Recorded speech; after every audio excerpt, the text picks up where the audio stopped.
আপনি না আমার নবীর সাথে খন্দকের যুদ্ধের ময়দানে গেছেন গো স্বামী।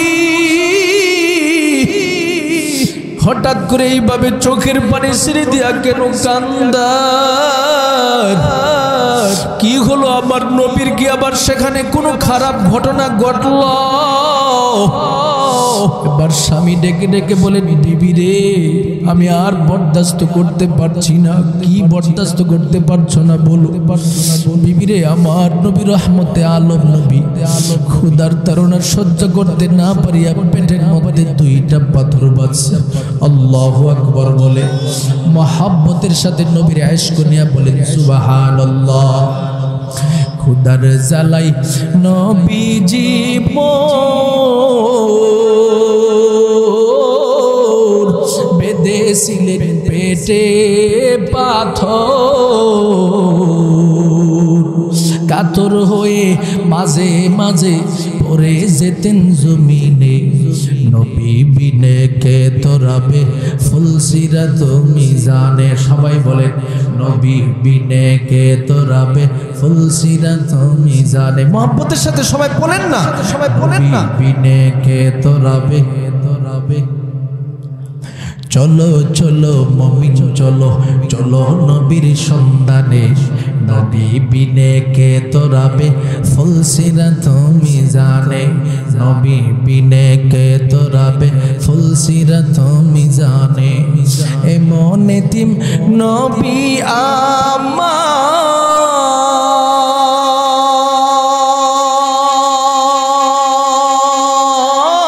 আমার, পিতা মাতা নাই যে তাহার,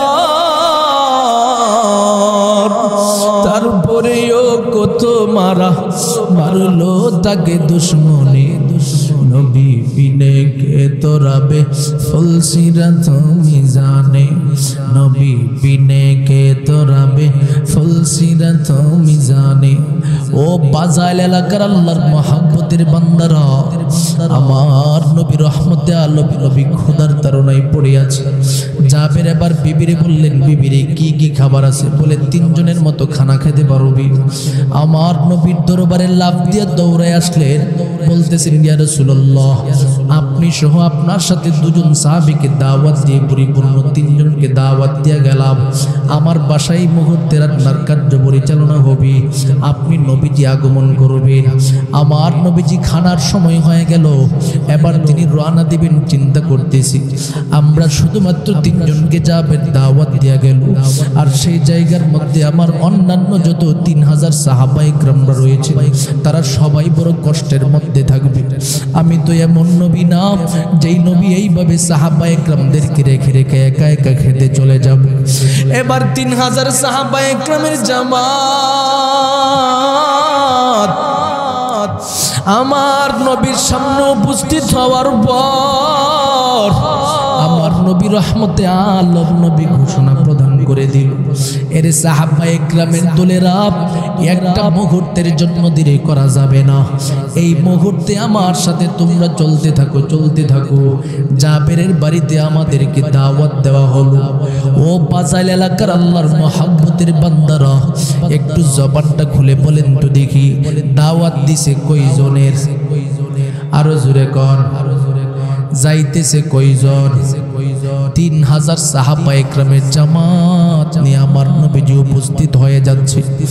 আমার নবীজি ইব্রাহিম নবী আবার আমার রবের কাছে বড় পাগলের মতো জিজ্ঞাসা করা শুরু করে দেয়, ওগো আল্লাহ, এমন একজন মহাব্বতের বান্দাকে আপনি প্রেরণ করবেন, যাকে সবার উচ্চ মর্যাদা দান করেছেন, যাকে সাইয়্যিদু ওয়ালাদি আদম আলাইহিস সালাম, আদম নবীর সমস্ত সন্তানদের সর্দার আপনি বানায় দিবেন।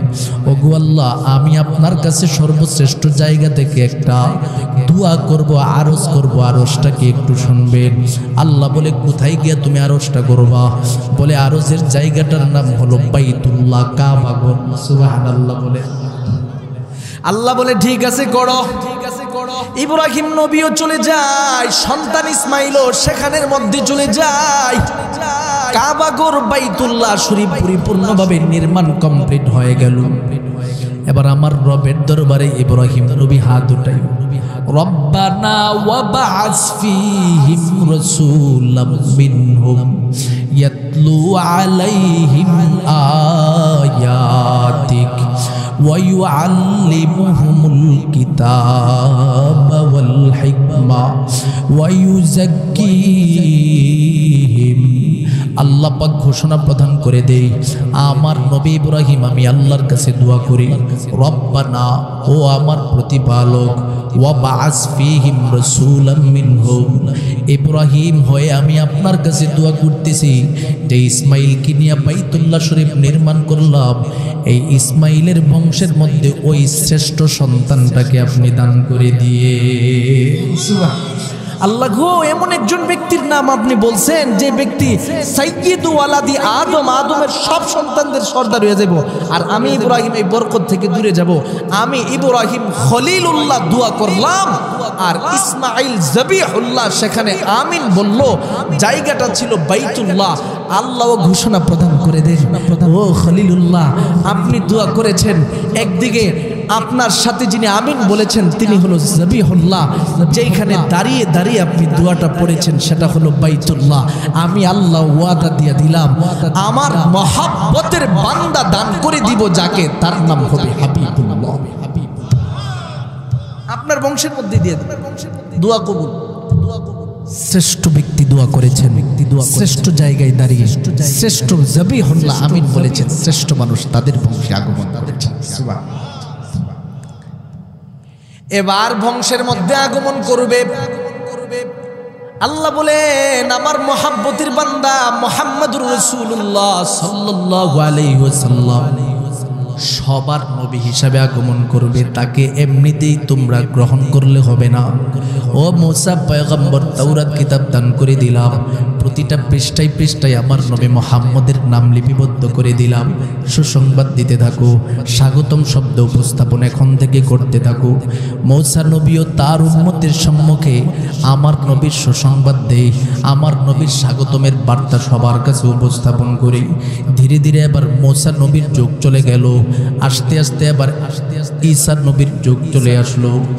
আমার রবের পক্ষ থেকে এবার ঈসা নবীর সম্মুখে ঘোষণা প্রদান করে দেয়, ও পয়গম্বর ঈসা তোমারে কেন আমি প্রেরণ করছি জানো? আমি যেই প্রধান অতিথিকে তোমার 570 বৎসর পরে দুনিয়ার জমিনে প্রেরণ করব, সেই প্রধান অতিথির ফাইনাল স্বাগতমটা তোমার ইনজিল কিতাবের মাধ্যমে জানাইয়া দিব।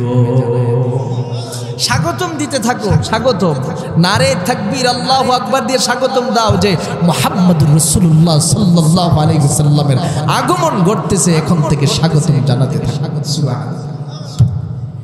এই বিষয়টা আল্লাহ পাক কুরআনুল কারীমের মধ্যে বলে দিয়েছেন, ও পয়গম্বর ঈসা দুনিয়ার সমস্ত মানুষের সম্মুখে ঘোষণা প্রদান করে দাও আমার নবী মুহাম্মদুর রাসূলুল্লাহ সাল্লাল্লাহু আলাইহি ওয়াসাল্লাম বড় শ্রেষ্ঠ নবী, তার স্বাগতম সবার কাছে দিতে থাকো।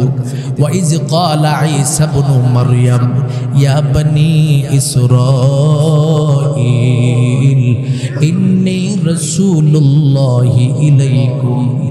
ঈসা নবী ঘোষণা প্রদান করে দেয়, ও বনি ইসরাইলের দলেরা আমি তোমাদের সম্মুখে দুইটা বার্তা দেওয়ার জন্য আগমন করেছি। এক নম্বরের বার্তা হলো আমি তোমাদের সম্মুখে রাসূল হিসাবে আগমন করেছি, তবে আমার পরে একজন রাসূল আসবে যার নাম হবে আহমদ। সেই আহমদ নামক নবী যখন পৃথিবীর জমিনে আগমন করবে, আমি ঈসা যদিও পৃথিবীর জমিনের মধ্যে থাকব, তারপরেও আমার নবুয়তের দরওয়াজা তালা লেগে যাবে। আমি নিজেও সেই নবীর অনুসরণের জন্য প্রস্তুত হয়ে যেতে হবে। সুবহানাল্লাহ। তাহলে এবার বুঝে নেন, আদম নবী থেকে নিয়ে সহস্রাধিক লক্ষ লক্ষ যত নবীগণ আগমন করেছেন সবাই কার সুসংবাদ দিয়েছেন? কথা কোনা মুহাম্মাদুর রাসূলুল্লাহ সাল্লাল্লাহু আলাইহি ওয়াসাল্লাম আমার নবীর শান আছে না নাই? শুধুমাত্র তার মধ্যেই তো সীমাবদ্ধ নই রে গোলাম। কেমন একজন নবীর উম্মত হিসাবে পৃথিবীর জমিনের মধ্যে আগমন করেছি, যেই নবীর ব্যাপারে আমার রবের পক্ষ থেকে ঘোষণা প্রদান করে দেই, আমি আমার নবীকে পৃথিবীর জমিনের সর্বশ্রেষ্ঠ সৌন্দর্য দিলাম, আমি আমার নবীজিকে পৃথিবীর সর্বশ্রেষ্ঠ আদর্শ দান করলাম। শুধু তার মধ্যেই সীমাবদ্ধ নয়, এমন একজন নবী প্রেরণ করলাম। আল্লাহ বলে, দুনিয়ার জমিনে যত সৃষ্টি তোমরা দেখতে পাও, সমস্ত সৃষ্টির রব হলাম আমি আল্লাহ। সুবহানাল্লাহ বলবেন। সৃষ্টির প্রতিপালককে, আমাদের রবকে, জবানটা খুলে বলেন রবকে, রবকে আল্লাহ আমার রব, এই রবি আমার সব। বলেন না আল্লাহ আমার রব, এই রবি আমার সব। দমে দমে তন মনে তারি অনুভব, আল্লাহ আমার রব, এই রবি আমার সব। বলেন না আল্লাহ আমার রব।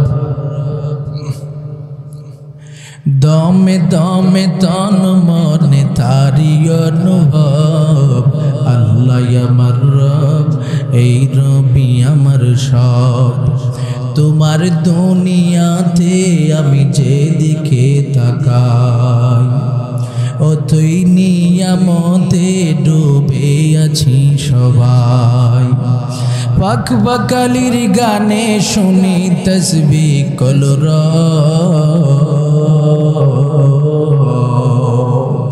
আল্লাহ আমার রব, এই রবি আমার সব। বলেন না আল্লাহ আমার রব, এই রবি আমার সব।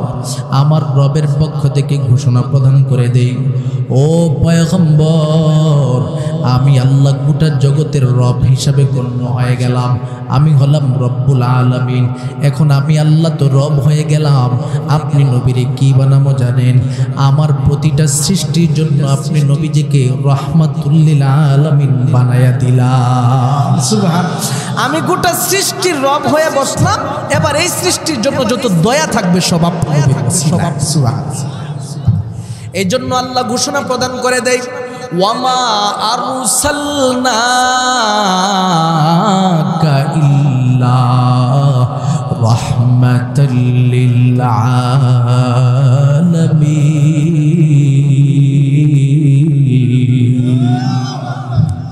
আমার রবের পক্ষ থেকে দুনিয়ার প্রতিটা মানুষের সম্মুখে ঘোষণা প্রদান করে দে, রে আমার মহাব্বতের বান্দারা ভালো করে শুনে নাও, আমি যেই নবীকে তোমরা ইত্তেবা করার জন্য প্রেরণ করলাম, এই নবীকে পৃথিবীর জগতের প্রতিটা পশু পাখিরও রহমত হিসাবে প্রেরণ করলাম, গাছেরও রহমত হিসাবে প্রেরণ করলাম, পাথরেরও রহমত হিসাবে প্রেরণ করলাম।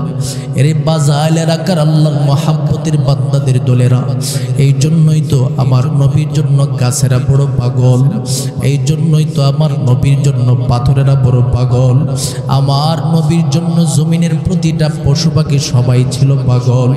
আমার নবী যখন রাস্তা দিয়ে হাঁটতো, জমিনের পাথরেরা আমার নবীজির পা মুবারকের মধ্যে চুমু খাইতেন, আমার নবীজির পা মুবারকের মধ্যে চুমু খাইতেন। পাহাড়ের আশেপাশে যে বড় বড় পাথর সমূহ দেখা যেত, প্রতিটা পাথর থেকে আমার নবীজি যেই রাস্তা দিয়ে যেতেন, প্রতিটা রাস্তার মধ্যে তিনি সালাম শুনতে পেতেন। এক হাদিসের বর্ণনার মধ্যে এসেছে, আবু বকর, ওমর, উসমান, আলী তাদেরকে নিয়ে আমার নবীজি চলতেছে, হঠাৎ করে আমার নবীজি একবার ডান দিকে হাতটা উঠায় বলে ওয়ালাইকুমুস সালাম, আবার বাম দিকে হাতটা উঠায় বলে ওয়ালাইকুমুস সালাম, আবার সামনের দিকে হাত উঠায় বলে ওয়ালাইকুমুস সালাম। নবীর সাহাবী জিজ্ঞাসা করে বলে, ইয়া রাসূলুল্লাহ, মানুষও দেখি নাই, কে আপনাকে সালাম দেই বারবার আর আপনি সালামের জবাব দেন? আমার নবী ডেকে ডেকে বলেন, এরে উমর, এরে আবু বকর, এরে আলী, আমার ডানে বামে সামনে পিছনে যত পাথর সমূহ তুমি দেখতে পাচ্ছ, প্রতিটা পাথর আমি নবীজির পাগল হয়ে সালাম দিতেছে। আল্লাহু আকবার বলেন না মুসলমান, বলেন না মুসলমান। শুধুমাত্র তার মধ্যেই তো সীমাবদ্ধ নই রে গোলাম। কেমন একজন নবী পাইলাম, কেমন একজন নবী পাইলাম, যেই নবীর জন্য মৃত গাছ গাছেরা পর্যন্ত পাগল হয়ে চোখের পানি ছেড়ে দিয়া কান্নার পর কান্না করতে থাকে রে আল্লাহর বান্দা। ও আশিক রাসূলের দলেরা সেই গাছের সাথে নিজেদের অন্তরটাকে নরম করার চেষ্টা করবে, এক ফোঁটা চোখের পানি ছেড়ে দিয়ে আমার নবীর মহাব্বত জাহির করার চেষ্টা করবে। ইবনে মাজাহ শরীফের হাদিস আপনাদের সম্মুখে বলতেছি, আমার নবীর জন্য মৃত গাছেরা কেমন পাগল ছিলেন। একদিন আমার নবীজি মক্কা নগরী থেকে যখন হিজরত শেষ করে মদিনাতে যায়, সবার আগে সাহাবায়ে কেরামদেরকে নিয়ে যেই জায়গাটায় অবস্থান করেছিলেন সেখানে বসে বসে আমার নবীজি সর্বহালাতে নসিহত করতেন, বয়ান করতেন। যেই জায়গায় বসে বসে আমার নবীজি বয়ান করতেন, নসিহত করতেন, জায়গাটা ছিল একটা খেজুর গাছ, আর সেই খেজুর গাছটা ছিল মৃত খেজুর গাছ। এই গাছটার নাম আমার নবীজি তার সম্মানার্থে রেখেছিল উস্তুনে হান্নানা। উস্তুনে হান্নানা নামক খেজুর গাছের গুড়ার মধ্যে বসে বসে আমার নবী রহমতে আলম নবী সাহাবায়ে কেরামদের সম্মুখে নসিহতের পরে নসিহত করতেছে। বয়ানের পর বয়ান করে দিন কি দিন অতিবাহিত হতে হতে একদিন সাহাবায়ে কেরামরা আমার নবীজির সম্মুখে বললেন, পয়গম্বর আপনি যদি আমাদেরকে অনুমতি দেন, এখন থেকে মৃত খেজুর গাছের গুড়ার মধ্যে বসে বসে খুতবা দেওয়ার প্রয়োজন হবে না, আমরা সুন্দর একটা মিম্বরের ব্যবস্থা আপনার জন্য করে ফেলব। আমার নবীজি আবার ঘোষণা প্রদান করে দেই, কোনো সমস্যা নাই, নতুন মেম্বরের অনুমতি আমি নবী রহমতে আলম তোমাদের সম্মুখে দিয়ে দিলাম, সেই মেম্বর আনার জন্য তোমরা প্রস্তুত হতে পারো। আমার নবীজির কথা শুনিয়া সাহাবায়ে কেরামরা এবার সুন্দর একটা গাছ আনলো, গাছটাকে কাটিয়া সুন্দর করে সেটাকে মেম্বর বানাইলেন। মেম্বর বানানোর পর আমার নবী রহমতে আলম নবী সেই মেম্বরের মধ্যে বসে বসে বসে বসে খুতবা দিতেছে। একদিনের ঘটনার দিকে তাকালে দেখা যায় আমার নবী রহমতে আলম নবী হঠাৎ করে কোথায় থেকে যেন একটা উটের কান্না ভরা আওয়াজ পাইতেছে, ফুফায় ফুফায় কান্না করতেছে। আমার নবী সাহাবায়ে কেরামদের সম্মুখে ঘোষণা প্রদান করে দেয়, এরে সাহাবায়ে কেরামের দল, ব্যাপারটা কি তোমাদের মধ্য থেকে এমন কেউ কি কোনো উট নিয়ে আসছো যার ফুফায় ফুফায় কান্নার ফু ফু ফু শব্দ আমি শুনতে পাচ্ছি? আমার নবীর দিকে তাকায় সাহাবায়ে কেরামরা বলেন, না গো ইয়া রাসূলুল্লাহ। এবার আমার নবীজি সাহাবীদেরকে বলেন, তাহলে কোথায় থেকে কান্নার আওয়াজ শুনতে পাওয়া যায়? রহমতে আলম নবী এবার কদম কদম হাঁটতে হাঁটতে সামনের দিকে অগ্রসর হয়ে গেল। এরে মুমিন, সামনে তাকায় দেখে উস্তুনে হান্নানা নামক সেই মৃত খেজুর গাছ থেকে কান্নার আওয়াজ শোনা যায়। আমার নবী আবার খেজুর গাছটার সম্মুখে দাঁড়াইয়া ডেকে ডেকে বলেন, এরে খেজুর গাছ, হঠাৎ করে তোমার কাছ থেকে কেন এত কান্নার আওয়াজ শোনা যায়? আমার নবীজির আওয়াজটা শুনে খেজুর গাছ এবার কান্নার বেগ আরো বৃদ্ধি করে ফেললো। আমার নবী বলে, কান্দো কেন, একটু বলো না। আমার নবী আবার সে মৃত খেজুর গাছের কাছে যখন বারবার প্রশ্ন করি, মৃত খেজুর গাছ এবার চিৎকার করে আওয়াজ দিয়া ডেকে ডেকে বলে, নবী গো, এতদিন পর্যন্ত আমি বড় সৌভাগ্যবান ছিলাম গো নবী। রহমতে আলম নবী আমার ঘোড়ার মধ্যে বসে বসে খুতবা দেয়, আর আমি আমার নবীর সহবত প্রাপ্ত হয়, আমার মতো সৌভাগ্যবান এই দুনিয়াতে কেউ নাই। ও নবী, আপনি যখন নতুন মেম্বর পেয়ে বসলেন সেখানে গিয়ে বসে পড়লেন, আমি তো এখন আমার নবী থেকে দূরে সরে পড়লাম। আমার নবী যেই খেজুর গাছের কান্না দেখিয়া একটা মুহূর্তের জন্য সহ্য করতে পারে নাই রে ফাজালের জমিনের আল্লাহর বান্দাদের দল। আমার নবী তার মুবারকপূর্ণ হাতটাকে সামনের দিকে এইভাবে বাড়ালো, অতঃপর সেই খেজুর গাছটাকে আমার রহমতের নবীর মুবারকের মধ্যে লাগায়া খেজুর গাছটাকে ডেকে ডেকে বলেন, এরে খেজুর গাছ এখন কি তোমার কাছে ভালো লাগতেছে? খেজুর গাছ এবার ডেকে ডেকে বলে, নবী গো, আপনারে আমার মালিক গোটা জগতের রহমত হিসাবে প্রেরণ করছে গো নবী। আর এই নবী আমাকে জড়ায় ধরছে, আমার কাছে কি ভালো লাগবে না গো নবী? ও নবী, আপনার কাছে আমার পক্ষ থেকে একটা অনুরোধ, আমি 24টা ঘন্টা প্রতিটা মুহূর্ত আপনার সহবতের মধ্যে থাকতে চাই। আমার নবী বলেন, ঠিক আছে, এখন থেকে আমি নবীর পক্ষ থেকে ঘোষণা প্রদান করে দিলাম, যেই মিম্বরে বসে বসে আমি নবীজি খুতবা দিব, এই মিম্বরের নিচে স্থায়ীভাবে তোমার জায়গার ব্যবস্থা করে দিলাম। আল্লাহু আকবার বলেন মুসলমান। তাফসীরে ইবনে কাসিরের বর্ণনায় আসছে, ইমাম ইবনে কাসির রাহমাতুল্লাহি আলাইহি বলেন, উস্তুনে হান্নানা নামক খেজুর গাছটা এখনো মসজিদে নববীর মধ্যে বিদ্যমান রয়েছে। রুখসর সে বরকা কা জরা পর্দা উঠা দো। আপনাদের কষ্ট হচ্ছে, চলবে আলোচনা, চলবে আলোচনা। নবীর ইশক মহব্বতের বয়ান কেমন লাগে? শান্তি লাগে? ইমানদার মুসলমানদের দিলে তখনই শান্তি পায় যখন মাশুকের কথা শুনতে পাই। কথা কোন ঠিক কিনা?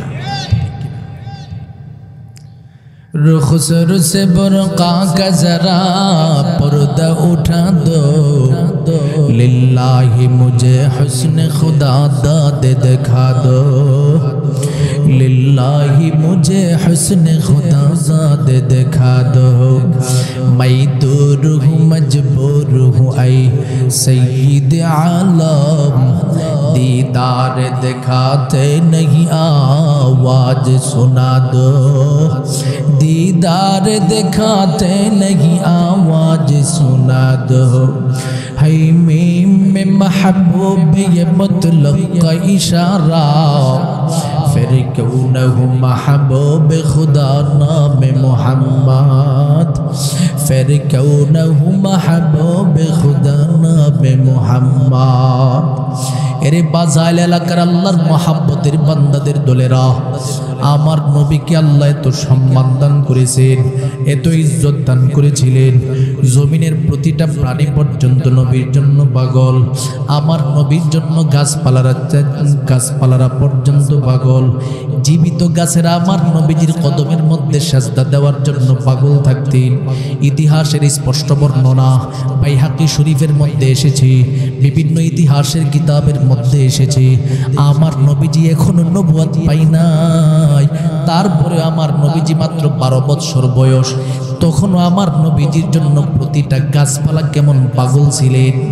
এক কিতাবের মধ্যে ঘটনাটা এইভাবে উপস্থাপন করা হয়েছে, নবীজির চাচার নাম ছিলেন আবু তাম, চেহারা কেমন থাকবে সব বিষয় সম্পর্কে কিতাবের মধ্যে পড়া আছে।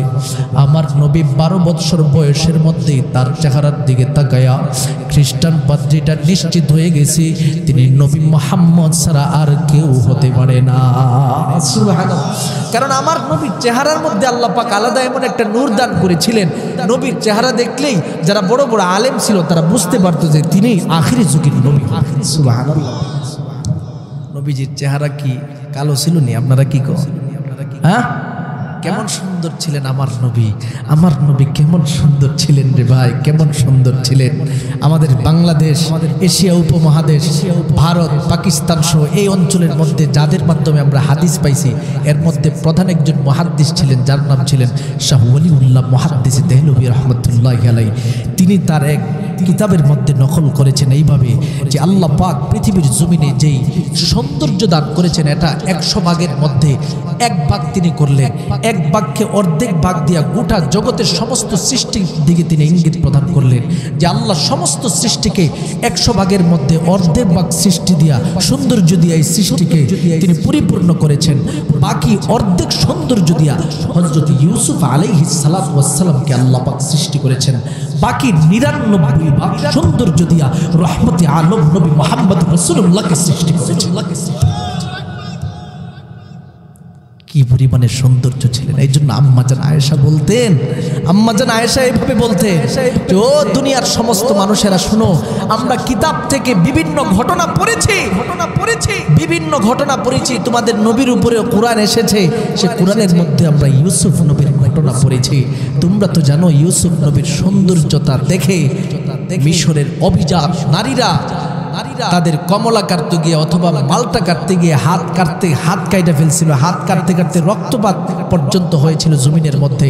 সেই জায়গায় ইউসুফের জায়গায় যদি আমার স্বামী আর তোমাদের নবী রহমতে আলম নবী মুহাম্মদ রাসূলুল্লাহ থাকতো, তারা হাত কাটতে কাটতে কলিজা কেটে ফেলতো, তারপরে আমার নবীর চেহারা থেকে তাদের চক্ষুটাকে মুহূর্তের জন্য দূরে সরাতের জন্য কেমন সৌন্দর্য ছিলেন। একদিন খারাপ লাগতেছে, চলবে বৃষ্টির পানি পড়তেছে না, কষ্ট হচ্ছে, কুয়াশা পড়তেছে না, এই কষ্টের উপর দিয়ে আমরা মাসুকের কথা শুনবো, কথা কোন ঠিক কিনা? একদিন মা আমেনার সম্মুখে হালিমাতুস সাদিয়া উপস্থিত হয়ে গেছে। ইতিহাসের কিতাবের মধ্যে বর্ণনা হয়েছে, বাজাইলের মানুষ আপনারা সকলেই জানেন, শুধু স্মরণ করায় দেই। হালিমাতুস সাদিয়া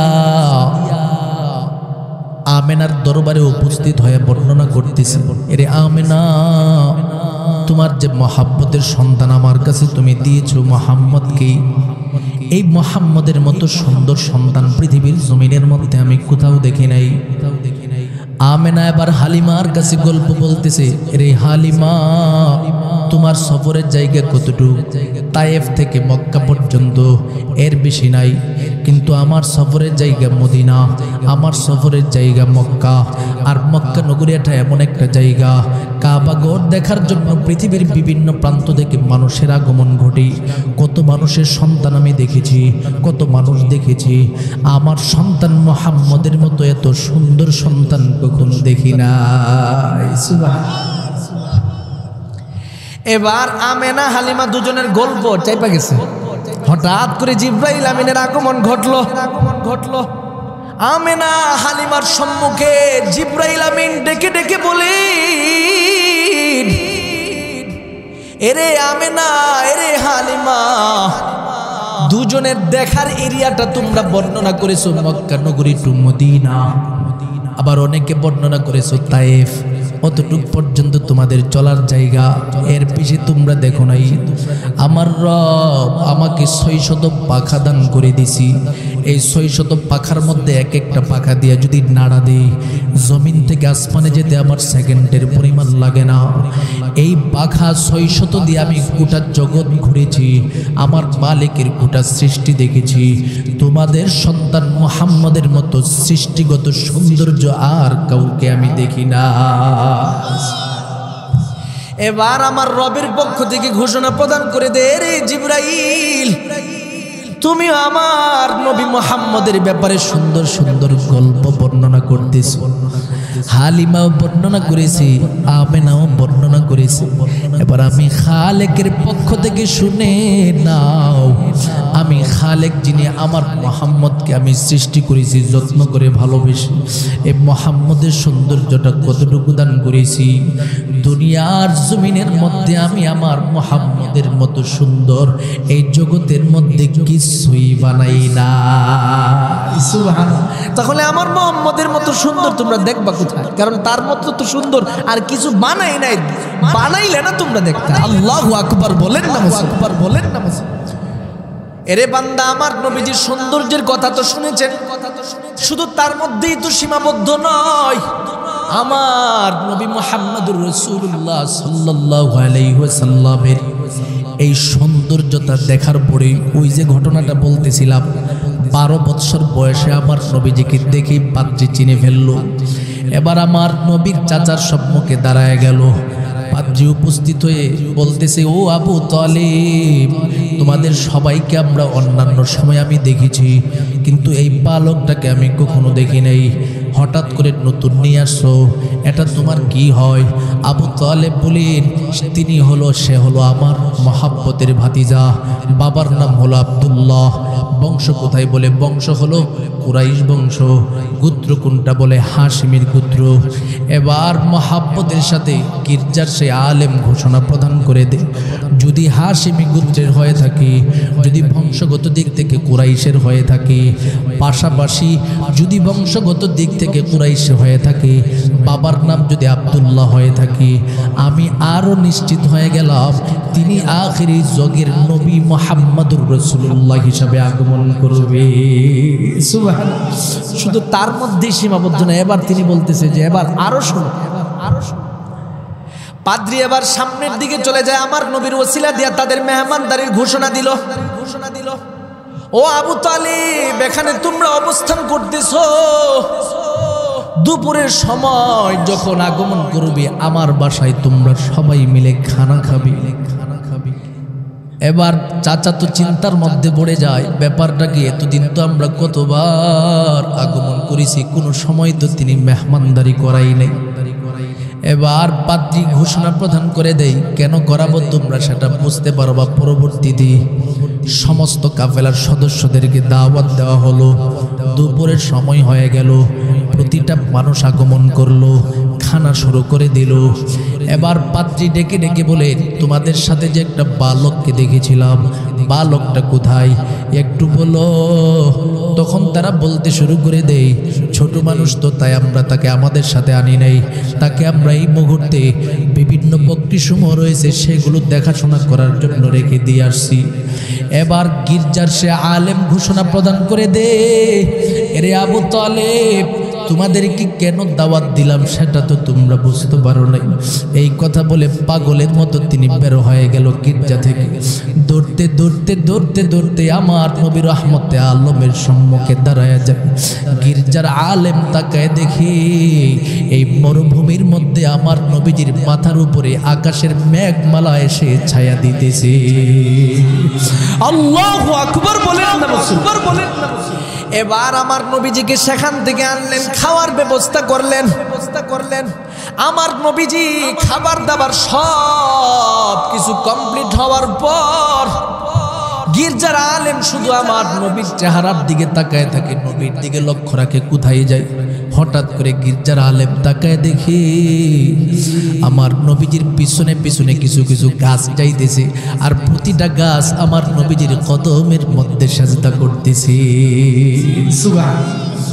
আমার নবীজির এই কদমের সাজদার দৃশ্য দেখার পর গির্জার আলেম এবার প্রতিটা মানুষের সম্মুখে নিশ্চিতভাবে ঘোষণা দিয়ে দিল, চেহারার মধ্যেও পাইলাম তিনি আখিরি যুগের নবী হবে, বংশগত দিক থেকে পাইলাম তিনি আখিরি যুগের নবী হবে, আখিরি যুগের নবী হবে। এই মুহূর্তে আমি আরও নিশ্চিত হয়ে গেলাম, ইনজিল কিতাবের মধ্যে আমি পেয়েছি, তাওরাত কিতাবের মধ্যে আমি পেয়েছি, আপনাদের নবী শেষ নবী যিনি পৃথিবীতে আগমন করবে তার কদমের মধ্যে গাছেরাও সেজদা করবে, পাথরেরা পর্যন্ত তার কদমের সেজদা দেওয়ার জন্য আগমন করবে। সুবহানাল্লাহ। সুতরাং আমি আরো নিশ্চিত হয়ে গেছি তিনি মুহাম্মদুর রাসূলুল্লাহ। সুবহানাল্লাহ। আর নবীদের মুজিজা এটা যে নবীদের কাছে গাছেরাও আসে, নবীদের কাছে পাথরেরাও আসে, নবী কথা পর্যন্ত তাদের সাথে বলে। হযরত সুলাইমান নবী তো ছোট ছোট পিপিলিকাকে হাতে নিয়ে কথা বলতেন। সুবহানাল্লাহ বলবেন। আর সুলাইমান নবী তো আছে সমস্ত নবীদের নবী, যাকে আল্লাহ প্রেরণ করেছেন, এই নবীকে আমার আল্লাহ কত কিছু দান করবেন। আল্লাহু আকবার। শুধু তার মধ্যেই তো সীমাবদ্ধ নয়, আমার নবীর মধ্যে আমার রবের পক্ষ থেকে কত নিয়ামত দান করা হয়েছে রে আল্লাহর বান্দা, কত সম্মান, কত ইজ্জত, কত ভালোবাসা দান করেছে। আমার নবীজি তার হাত মোবারক দিয়া যদি একবার কোনো একটা খাবারের মধ্যে স্পর্শ করে দিত, আল্লাহ পাক আমার নবীর বরকতে একজনের খাবার 1000-এর জন্য ব্যবস্থা করে দিতে। 2 জনের খাবারে আমার নবীজি স্পর্শ করলে 2000 মানুষ খাইতে পারতো। সুবহানাল্লাহ বলবেন না। 3 জনের খাবারে স্পর্শ করলে আমার নবীজির হাতের বরকতের মাধ্যমে 3000 মানুষ ভক্ষণ করতে পারত। জীবন্ত বাস্তব ঘটনাটা বললে আপনারা বুঝতে পারবেন। খন্দকের যুদ্ধ চলতেছিল, আমার নবীজি বড় বড় যুদ্ধের মধ্য থেকে উহুদের যুদ্ধের ময়দানে শরীক হয়েছিলেন, বদরের যুদ্ধের ময়দানে শরীক হয়েছিলেন, খন্দকের যুদ্ধের যুদ্ধের ময়দানে শরীক হয়েছিলেন সাহাবা একরামদেরকে আমার নবীজি ঘোষণা প্রদান করেছিলেন, এর সাহাবা একরামের দল এই মুহূর্তে তোমরা বিশাল বড় খনন করতে হবে, মাটি খনন করে বিশাল বড় একটা খাল নির্মাণ করতে হবে। সাহাবা একরামরা বলেন ঠিক আছে ইয়া রাসূলুল্লাহ, রাজি আছি। সবাই মিলে প্রস্তুত হয়ে গেল। 3000 সাহাবা একরামের জামাত ঐক্যবদ্ধভাবে সবাই মিলে খাল খনন করতেছে। সিদ্ধান্তটা ছিল যদি আমরা খাল খনন করতে পারি তাহলে কুফফার মুশরিকিনরা মক্কা থেকে মদিনার এই প্রান্তে আগমন করতে পারবে না। সুবহানাল্লাহ বলে। তো এইদিকে তারা যখন আসতে পারবে না আমাদের হাতে বিজয়ের সমস্ত রাস্তা সহজ হয়ে যাবে, এই চিন্তা করে সমস্ত সাহাবা একরামরা খনন করলেন। খনন করতে করতে সাহাবীদের অবস্থা বড় খারাপ। সাহাবীরা অনেকে ক্ষুধার তাড়না। জাবের ইবনে আব্দুল্লাহ নামক একজন সাহাবী ছিলেন, তিনি হাঁটতে হাঁটতে নবীর কাছে গেছে, গিয়া বলে ইয়া রাসূলুল্লাহ, পেটে তো বড় ক্ষুধা, নবী গো একটু যদি অনুমতি দেন বাড়ি থেকে অল্প একটু খাবার খাইয়ে আসি। সুবহানাল্লাহ বলবেন না? আমার নবী বলেন কি ক্ষুধা, একটু দেখাও, ক্ষুধার দৃশ্যটা দেখাও। বলে ইয়া রাসূলুল্লাহ, ক্ষুধার তো তার দৃশ্যটা দেখতে চান? ক্ষুধার তো তার দৃশ্য হলো, এই কথাটা বলে পাঞ্জাবিটাকে উপরের দিকে উঠায় বলেন দেখেন ক্ষুধার তাড়না সহ্য করতে না পারিয়া পেটে পাথর পর্যন্ত বাঁধছি। আল্লাহু আকবার বলেন। আমার নবী রহমতে আলম নবী জাবেরের এই দৃশ্যটা দেখার পর নবী আমার জাবেরের দিকে তাকায়া ঘোষণা প্রদান করে দেয়, এরে জাবের তুমি তো ক্ষুধার তাড়না নিয়া পেটের মধ্যে একটা পাথর বাঁধছো। এই কথা বলে আমার নবীজি নিজের জুব্বা মোবারকটাকে উপরের দিকে উঠায় ডেকে ডেকে বলেন জাবের, ক্ষুধার তাড়না সহ্য করতে না পারিয়া তুমি বাঁধছো একটা, আর আমার আল্লাহ আমাকে রহমতের নবী হিসাবে পৃথিবীতে প্রেরণ করেছে, তারপরেও আমি নবী ক্ষুধার তাড়না সহ্য করতে না পারিয়া পেটের মধ্যে 2টা পাথর বেঁধে রাখলাম। আমার নবীজির এই দৃশ্যটা দেখার সাথে সাথে জাবের সহ্য করতে পারেন, চোখের পানিগুলো টপ টপ করে ছেড়ে দেয়, কারণ আমার নবীর সাহাবা একরামরা আমার নবীর জন্য এত পাগল। একটু কি চিন্তা করেন না রে আল্লাহর বান্দা, যেই মানুষগুলো আমার নবীজির একটা কথাকে বাস্তবায়নের জন্য নিজের জীবন দিয়ে দিত, এই সাহাবীরা আমার নবীর জন্য কত পাগল থাকবে। আমার নবীর সামনে দাঁড়াইয়া এবার জাবের ঘোষণা প্রদান করে দেয়, ওগো নবী, ক্ষুধার তাড়না আমি সহ্য করতে না পারি আপনার কাছে আসছিলাম, আমার মনে হয় বড় বেয়াদবি হয়ে গেছে গো নবী। নবী গো, আমি ক্ষুধার তাড়না এই মুহূর্তে সহ্য করতে পারবো, কিন্তু আপনি ক্ষুধার্ত থাকবেন এটা আমি কখনো বরদাস্ত করতে পারবো। এই কথাটা বলে আমার নবীজির কাছ থেকে আবার বিদায় নিয়ে বাড়িতে গেলেন। বিবির সামনে দাঁড়ায়া গেল, চোখ থেকে জোর জোর করে পানি ছেড়ে দিয়া কাঁদে কাঁদে। বিবি এবার ডেকে ডেকে বলেন স্বামী গো, আপনি না আমার নবীর সাথে খন্দকের যুদ্ধের ময়দানে গেছেন গো স্বামী, হঠাৎ করে এইভাবে চোখের পানি ছেড়ে দিয়া কেন কান্দার? কি হলো আমার নবীর, কি আবার সেখানে কোনো খারাপ ঘটনা ঘটল? এবার স্বামী ডেকে ডেকে বলেন বিবি রে, আমি আর বরদাস্ত করতে পারছি না। কি বরদাস্ত করতে পারছো না বলো? বিবি রে, আমার নবী রহমতে আলম নবী ক্ষুধার তাড়না সহ্য করতে না পারিয়া পেটের মধ্যে 2টা পাথর বাঁধছে। আল্লাহু আকবার বলে মহাব্বতের সাথে নবীর ইশক নিয়া বলেন সুবহানাল্লাহ। ক্ষুধার জ্বালাই নবীজি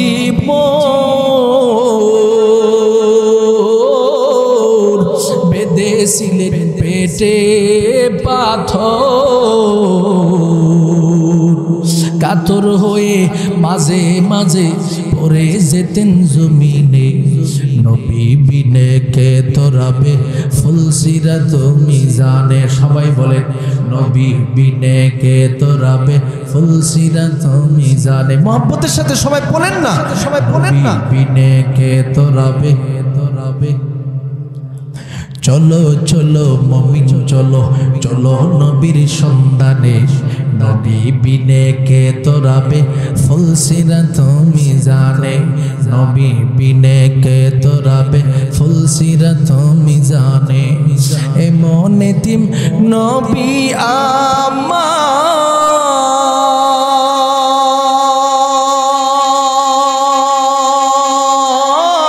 আমার পিতা মাতা নাই যে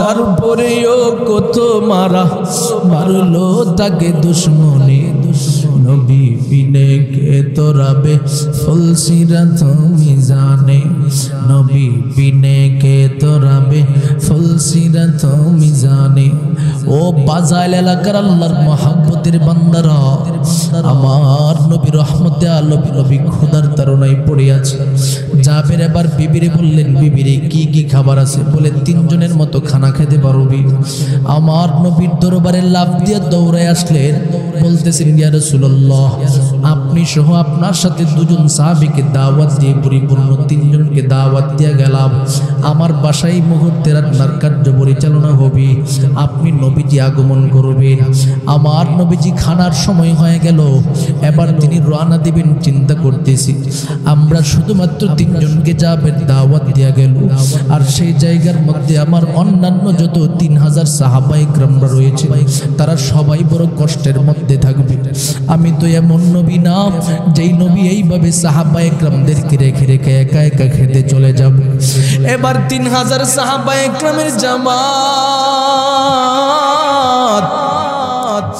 আমার নবীর সামনে উপস্থিত হওয়ার পর আমার নবী রহমতে আলম নবী ঘোষণা প্রদান করে দিল এর সাহাবায়ে কেরামের দলেরা একটা মুহূর্তের জন্য দেরি করা যাবে না এই মুহূর্তে আমার সাথে তোমরা চলতে থাকো জাবেরের বাড়িতে আমাদেরকে দাওয়াত দেওয়া হলো ও বাজাইল এলাকার আল্লাহর মহব্বতের বান্দারা একটু জবানটা খুলে বলেন তো দেখি দাওয়াত দিছে কয়জনের আরো জোরে কর যাইতেছে কয়জন 3000 সাহাবায়ে কেরামের জামাত নিয়ে আমার নবীজি উপস্থিত হয়ে যাচ্ছে আমার নবীজি আবার উপস্থিত হইতেছে এদিক থেকে জাবেরের বিবি দূর থেকে তাকায় দেখি বিশাল বড় মানুষের জামাত দেখা যায় স্বামী গো আমার নবী রহমতে আলম নবীজিকে যে আপনি দাওয়াত দিয়ে আসছেন কয়জনের কথা বলে আসছেন বলে বিবিরে 3 জনের কথা বলে দিয়ে আসছেন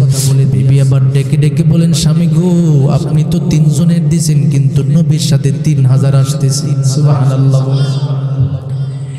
এবার বিবি জিজ্ঞাসা করতেছে আপনি কি দাওয়াতের ব্যাপারে কোনো মিস্টেক করছেন নি বলে না না কখনোই না আমি নিশ্চিতভাবে বলে আসছি 3 জন তবে বিবি কোনো টেনশন করিও না রে মহব্বতের বিবি কোনো চিন্তা করিও না আমি এমন একজন নবীর উপরে ঈমান আনছি যদি নবীজি ইচ্ছা করে এই 3 জনের খাবারকে 3000 এর মধ্যে বন্টন করে দিতে পারে আল্লাহু আকবার বলেন মুসলমান বাজাইলের মানুষ আপনারা কি বলেন আপনাদের নবী পারবে কি পারবে না আমার নবী রহমতে আলম নবী আবার দরবারিতে উপস্থিত হয়ে যায়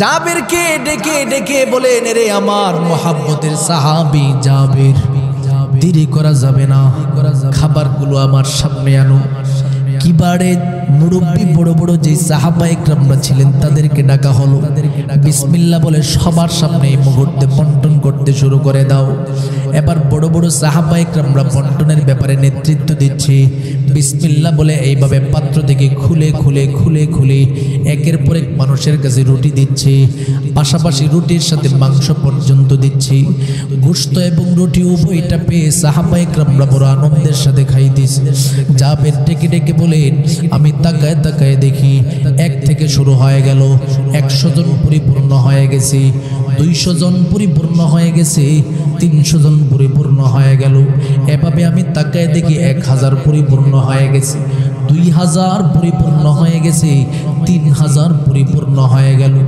এবার আমার নবী ডেকে ডেকে বলেন, এরে সাহাবা একরামের দল, জবাব দাও, জবাব দাও, জবাব দাও, তোমাদের মধ্য থেকে এখানে কেউ ক্ষুধার তাড়নার মধ্যে আছো কিনা?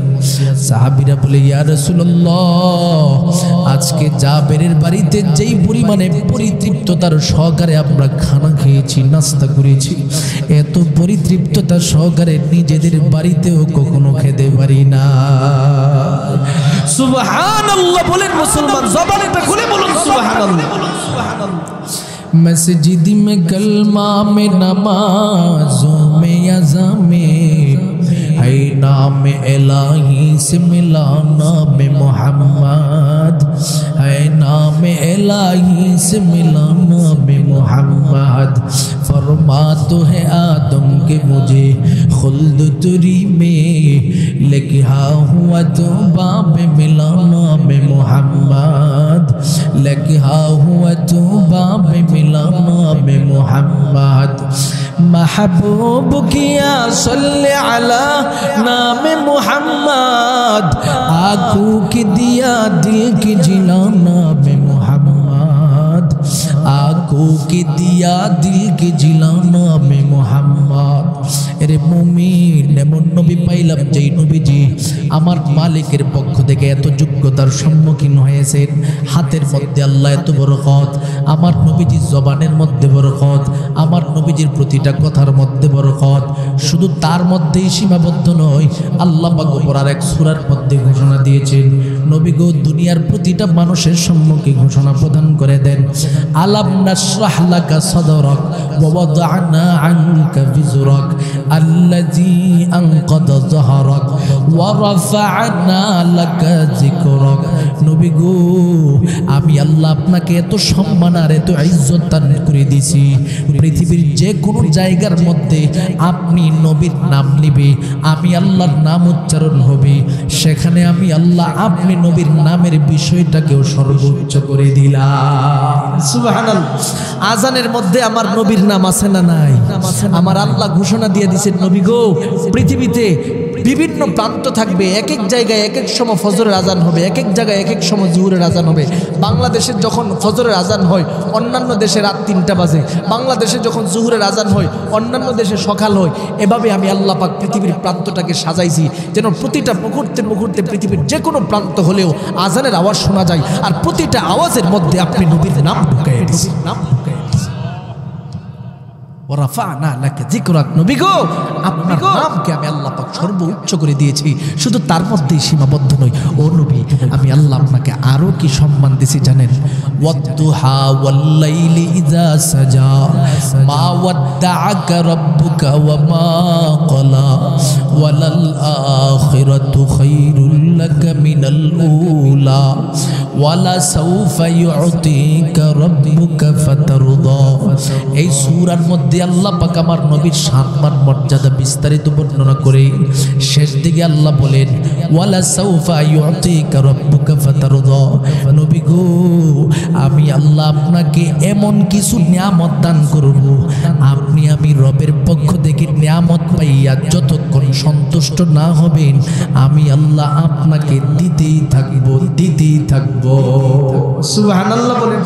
এবার আমার নবীকে আল্লাহ বলতেছে, নবী গো আপনার এত নিয়ামত দিছি, আপনি পাইবেন আর শুনবেন আর দেখবেন, যতক্ষণ আপনি সন্তুষ্ট না হবেন আমি দিতেই থাকবো।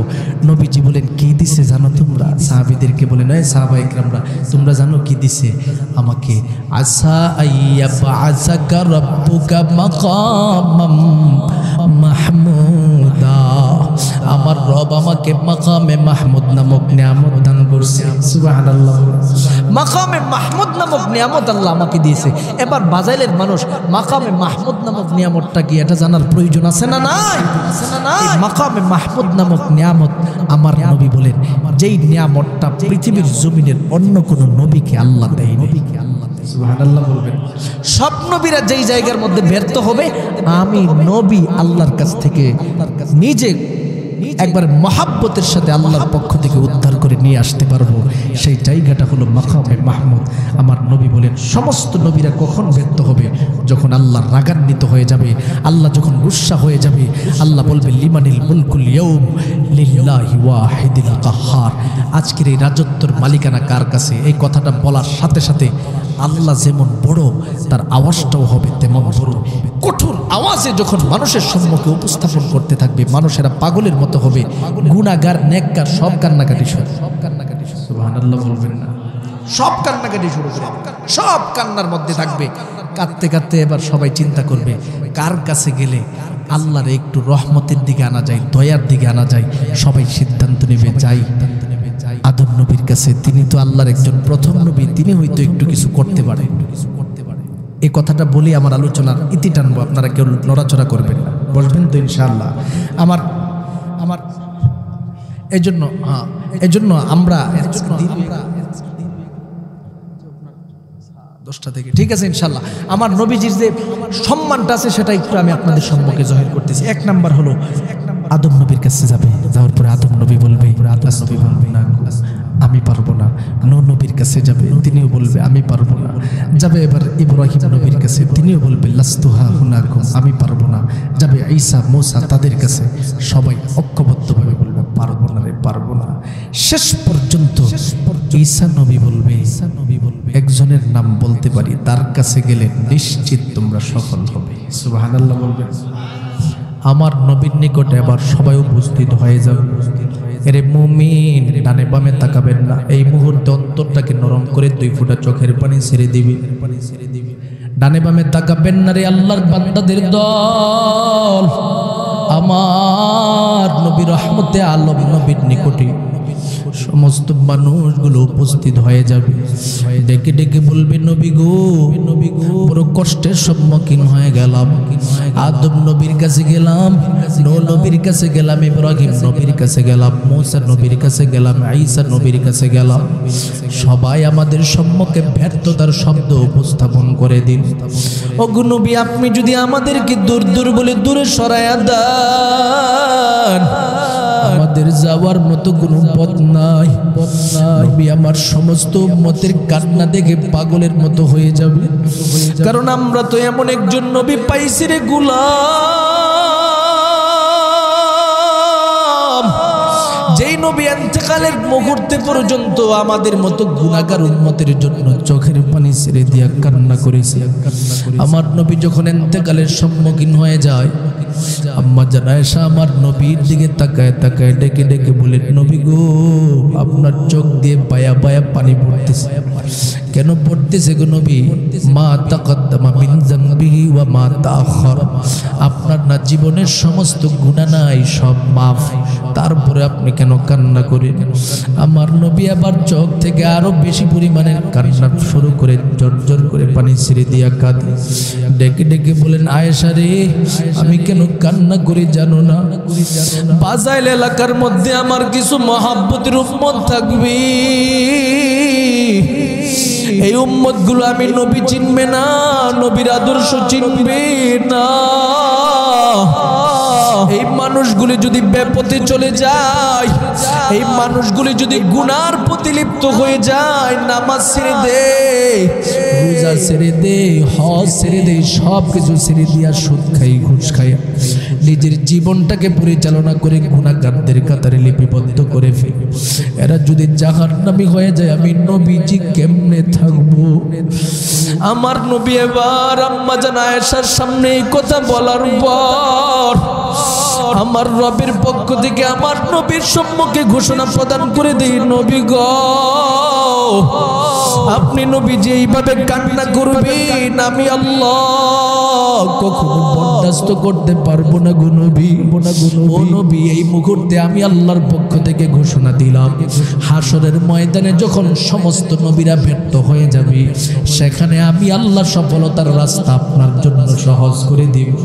এই কথাটা স্মরণ করে নবী আমার পাগলের মতো দৌড় মারবে মাকামে মাহমুদ, আমার রবের দরবারে কাঁদতে থাকবি আর বলতে থাকবি, আল্লাহ উম্মতের জন্য একটু ফাইসালা করে দেন। কি ফাইসালা?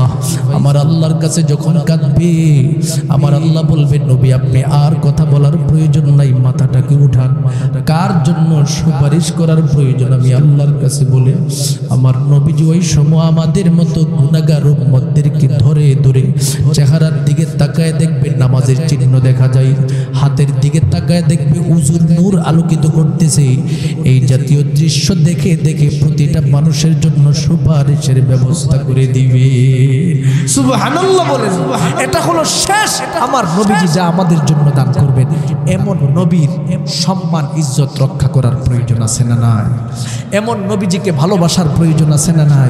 কেমনে ভালোবাসবো? মান আহাব্বা সুন্নতি ফাকাদ আহাব্বানি ওয়া মান আহাব্বানি কানা মাই ফিল জান্নাহ। আমার নবী বলেন যে আমি নবীর একটা সুন্নতকে ভালোবাসলো সে আমাকে ভালোবাসলো, যে আমার ভালোবাসাটা দিলের ভিতরে নিয়ে গেল সে আমি নবীর সাথে জান্নাতের ভিতরে থাকবে। সুবহানাল্লাহ। সুতরাং নবীর ইত্তেবা করার প্রয়োজন আছে না নাই? নবীর ইত্তেবা যদি করতে চাই, ইত্তেবা করার সর্বশ্রেষ্ঠ জায়গার নাম হলো আল্লাহর ঘর মসজিদ। কথা কোন ঠিক কিনা? এখন এই মসজিদগুলো যদি জীর্ণ শীর্ণ থাকে, নবীর ইত্তেবারও সুযোগ নাই, নামাজ পড়ারও সুযোগ নাই, শান্তিতে আল্লাহর ইবাদতটা করারও সুযোগ আমরা পাবো না। কথা কোন ঠিক কিনা? সারা বাংলাদেশে বিভিন্ন জায়গায় যত যত মসজিদ আছে, প্রতিটা এলাকার প্রতিটা মসজিদ বড় সুন্দর। আপনাদের মসজিদটাও সুন্দর হওয়ার প্রয়োজন আছে না নাই? নিজের ঘর বাড়ি তো সুন্দর করবেন, কিন্তু আমার মালিকের ঘরটারে সুন্দর করবেন না, এটা তো খাঁটি আশেক রাসূলের কাজ হতে পারে না। কথা কোন ঠিক কিনা? এজন্য আমি বাজাইলের এলাকার মানুষের কাছে মুসাফির মানুষ হিসেবে একটা আবেদন করব, সেটা হলো আমি দিলটা খুলে এখান থেকে কয়েকটা লোকের বাপ মার জন্য আমি দোয়া করতে চাই, যার বাপটা দুনিয়াতে নাই, যার মাটা দুনিয়াতে নাই। আজকে যদি বাবা থাকতো, মা থাকতো, বাবা মার জন্য কত খরচ করতে হতো। মহাব্বতের বাপ কবরে শুয়ে রয়েছে, এই বাপটাকে স্মরণ করে মহাব্বত করে এমন কোন কোন বান্দা আছেন এখান থেকে যে মসজিদের কল্যাণার্থে নবী বলেছেন মান বানা লিল্লাহি মাসজিদান বানাল্লাহু লাহু বাইতান ফিল জান্নাহ। যেই ব্যক্তি মসজিদ নির্মাণ করলো তার জন্য আল্লাহ তাআলা জান্নাতে একটা ঘর নির্মাণ করে দেয়। সুবহানাল্লাহ। তাহলে আমি যদি আমার বাপ মার জন্য অল্প কিছু খরচ করতে পারি, তাহলে আমার মালিক আমার বাপ মার জন্য সফলতার রাস্তা করে দিবে। এমন মা বাবা এবং মা বাবা পাগল কয়েকটা সন্তান যদি এখানে থাকেন, আমি জিজ্ঞাসা করবো যে 1,000, 2,000, 5,000, 10,000